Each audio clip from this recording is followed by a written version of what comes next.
시청자 여러분 안녕하십니까? BOA 모닝뉴스 시작합니다. 미국의 마이크 펜스 전 부통령을 비롯해 전임 국방장관, 대북 특별대표 등 트럼프 행정부 시절 주요 인사들이 한국에서 열린 한 토론회에 참석해 북한 핵 문제 해결을 위해서는 강력한 대응이 필요하다고 지적했습니다. 특히 영내 동맹국들이 강력한 군사동맹과 대북 경제 압박을 통해 북한을 협상 테이블로 끌어내야 한다고 강조했습니다. 서울에서 김시영 기자가 보도합니다. 마이크 펜스 전 미국 부통령은 30일 한국에서 조선일보가 주최한 아시안 리더십 컨퍼런스에 화상으로 참석해 국제원자력기구 IAEA의 최근 보고 내용을 언급하면서 북한이 진행 중인 핵개발 프로그램의 징후가 다시 포착되기 시작했다고 지적했습니다. North Korea is beginning again to send signals and give evidence of a nuclear program on an ongoing basis. I know the International Atomic Energy Commission observed concerning signs when we continue to see the threat of an impact of a cyber threat from North Korea now. 펜스 전 부통령은 그러면서 한반도 비핵화의 열쇠를 쥐고 있는 미한일 3국이 북한에 대한 강력한 경제적 압박을 지속해 가야 한다고 밝혔습니다. Certainly join a chorus of voices, yours included, here in the United States, to say, let's continue to stand firm on economic pressure. Let's make it very clear that we're going to defend South Korea, Japan. We're going to defend all of our treaty allies in the region. 마크 에스퍼 전 미국 국방장관은 미한 연합훈련 재개 필요성을 강조했습니다. 신종 코로나 바이러스 상황이 수그러드는 대로 그동안 축소됐던 연합훈련을 재개해야 한다는 겁니다. The purpose of the military is to support our diplomatic efforts, not to undermine them. So we have to keep that in mind as well. But I do think that as COVID lifts and as we can do more, we should do more.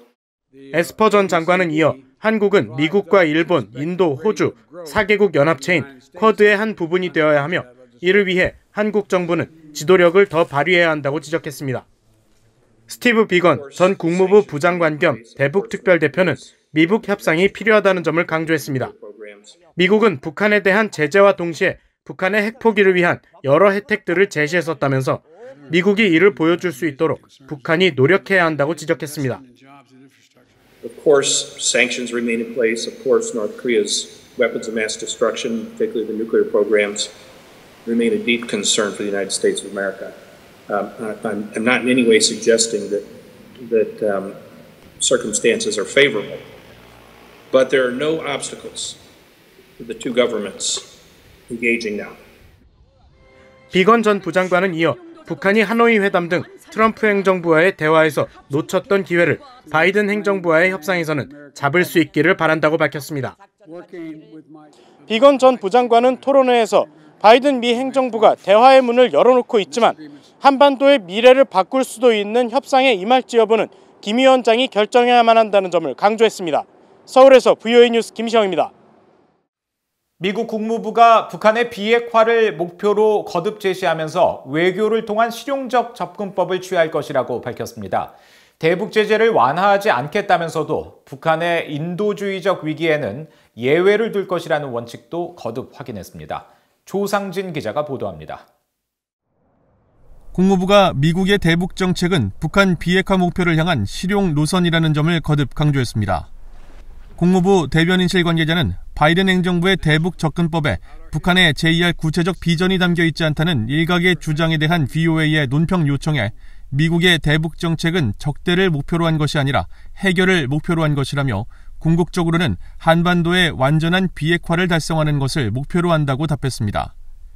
이어 대화 재개가 미국뿐 아니라 북한의 이익에는 어떻게 부합하느냐는 질문에는 궁극적 비핵화 목표를 향해 외교에 관여할 준비가 돼 있지만 목표를 향한 길에서 진전을 이루도록 도울 수 있는 실용적인 조치들을 모색할 것이라는 원론적 입장을 확인했습니다. 국무부 대변인실 관계자는 또 북한이 대화에 관심을 두는 이유는 오직 제재 해제 때문이라는 지적에 대해서는 유엔의 대북 제재가 유지되고 있고 미국은 유엔에서 그리고 북한 주변국들과의 외교 등을 통해 제재를 계속 이행할 것이라고 강조했습니다. 또 바이든 행정부의 인권 중시 기조를 재확인하면서 우리는 북한의 인권 상황에 대해 여전히 우려하고 있으며 북한 같은 정권에는 반대하더라도 북한 주민들의 고통을 덜어주기 위해 최선을 다해야 한다고 말했습니다. 그러면서 바이든 행정부는 북한 주민들에게 피해를 주지 않는 방식으로 행동을 취하기 위해 노력 중이라며 북한이 수용하기를 희망하면서 중요한 인도적 지원 제공을 목적으로 한 국제적 노력을 계속 지지할 것이라고 강조했습니다. 국무부는 그동안 북한의 경제난은 제재 때문이 아니라 북한 정권의 실정 때문이라는 점을 분명히 하면서도 인도주의 지원은 정치나 안보 문제와는 별개라는 원칙을 강조해왔습니다.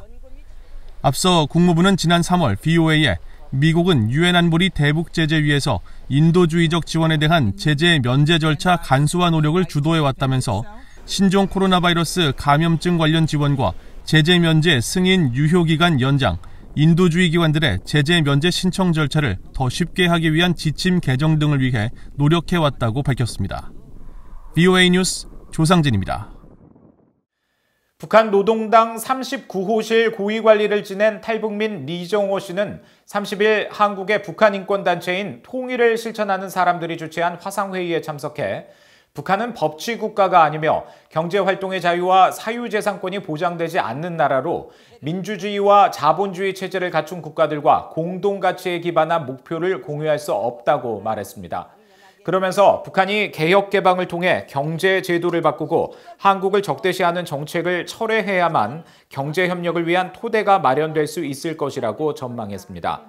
마크 토콜라 한미경제연구소 부소장도 화상회의에서 북한의 경제 기반이 매우 취약하다면서 예산과 은행, 경제법에 대한 근본적 개혁이 필요하다고 지적하면서도 핵과 미사일 개발에 따른 국제사회의 대북 제재와 신종 코로나 바이러스, 수해 등으로 삼중거를 겪고 있는 북한이 당장 이 같은 변화를 하기는 어려울 것이라고 평가했습니다. 윌리엄 파커 전 미국 동서연구소 최고 경영자는 김정은 정권이 무너지지 않는 한 북한의 경제 정책에 변화는 없을 것이라며 북한이 여전히 경제 발전보다는 핵과 미사일 개발에 몰두하고 있는 만큼 단기적으로 한반도 안보 문제를 안정화시키는 것이 무엇보다 중요하다고 강조했습니다. 북한의 북중 접경 지역에 있는 의주 비행장에 검역 시설들로 보이는 건물 여러 채가 들어섰습니다. 북한이 신종 코로나 바이러스 방역 조치로 취한 국경 봉쇄 조치를 해제하려는 움직임인지 여부가 주목되는데 아직 북중 국경은 굳게 닫혀 있습니다. 함지하 기자가 취재했습니다. 북중 접경 지역인 신의주 인근 의주 비행장을 촬영한 지난 22일자 위성사진입니다. 비행장 중앙 부위에 위치한 활주로 옆으로 가로 30m, 세로 90m가량의 직사각형 건물 10채가 들어선 모습이 포착됐습니다. 건물들은 활주로 바로 옆에 붙어 있어 비행기가 뜨고 내리는 활주로의 기능은 더 이상 불가능해진 것으로 추정됩니다. 의주 비행장에서 변화가 포착된 건 지난 3월부터입니다. 이때부터 대대적인 공사가 시작되고 또 해당 비행장에 배치됐던 소형 폭격기들도 자취를 감췄습니다. 또 공항 안으로 철도가 연결되면서 중국에서 출발한 열차들이 이곳 공항까지 도달할 수 있게 됐습니다. 북한 당국이 어떤 의도로 의주 비행장에서 대대적인 공사를 진행했는지는 알 수 없습니다. 일부 언론들은 지난 3월 소식통들을 인용해 의주 비행장에 중국발 화물 등에 대한 신종 코로나 바이러스 검역 전용 시설이 건설되고 있다고 전했습니다. 보도 내용이 사실이라면 의주 비행장에 건설된 여러 건물들은 검역 용도로 사용되고 철도 역시 중국에서 온 열차들이 화물을 내릴 수 있다는 분석이 가능합니다. 검역 시설로 추정되는 건물이 만들어진 것과 달리 현재 북한과 중국의 국경은 여전히 봉쇄 상태입니다. 의주 비행장은 물론 북중 국경지대 인근에서도 두 나라를 왕래하는 차량이나 열차는 위성사진 등을 통해 포착되지 않고 있습니다. 북한 경제 전문가인 윌리엄 브라운 미 조지타운대 교수는 북한이 화물용 검역 시설을 만든 배경에 의문을 제기했습니다. 신종 코로나 바이러스는 화물을 통해 유입되지 않는 게 상식인데 공항을 없애면서까지 검역 시설을 짓는 건 특이하다는 겁니다. Well, there are people here in Virginia saying the same thing. But here in Virginia or in the U.S., other people said, no, that's crazy, and they fight it out. They have a big battle, and scientists come up and say, no, the virus doesn't come in on packages. But in North Korea, they lack that ability to discuss it and fight it out. 브라운 교수는 과거에도 북한은 불필요한 건설 프로젝트를 시행한 사례가 많다면서 의사 결정 체계에 변화를 주지 않고는 이런 문제가 반복될 수밖에 없다고 지적했습니다. VOA 뉴스 함자입니다. 지난해 북한의 신종 코로나 바이러스 대응 지원을 위해 확보된 UN 차원의 자금이 목표액의 10%에도 미치지 못한 것으로 나타났습니다. UN 인도주의 업무조정국은 29일 공개한 자료를 통해 지난해 UN이 북한의 신종 코로나 바이러스 대응 지원을 위해 약 350만 달러를 확보했으며 이는 전체 필요 자금인 약 3,970만 달러의 9%에 해당한다고 밝혔습니다.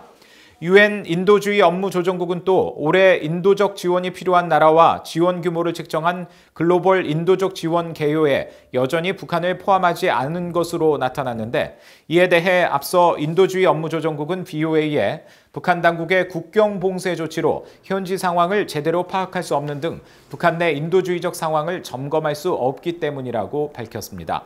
UN 중앙긴급구호기금도 최근 발표한 2020 연례보고서에서 북한의 신종 코로나 바이러스 대응 예산으로 90만 달러를 배정해 집행 중이며 올해 북한에 대한 긴급 구호 기금은 아직 책정하지 않은 상태라고 밝혔습니다. 한국형 주력 전투기인 KF-21 등을 생산하는 한국 항공우주산업이 올해 2차례에 걸쳐 해킹을 당해 다량의 자료가 유출된 정황이 있는 것으로 알려졌습니다. 한국 항공우주산업 카이는 30일 보도자료를 통해 해킹이 의심되는 사안에 대해 지난 28일 경찰에 수사를 의뢰했다며 수사기관과 협조해 사실관계를 파악하는 데 최선을 다하고 향후 보안 강화에 노력을 기울이겠다고 밝혔습니다.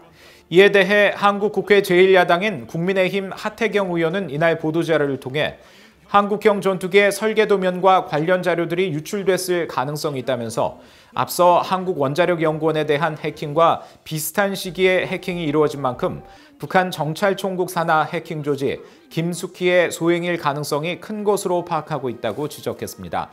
한국항공우주산업은 KF-21을 비롯해 군단급 무인기와 경공격기, 전자전 레이더 등 광범위한 군 관련 무기체계를 생산하고 있으며 미국과 유럽 등 해외 방산업체와의 기술 협력이 많아 기술 유출이 확인될 경우 외교 문제로 비화될 가능성도 있다고 연합뉴스 등 한국 언론들이 한국 정부 소식통을 인용해 보도했습니다.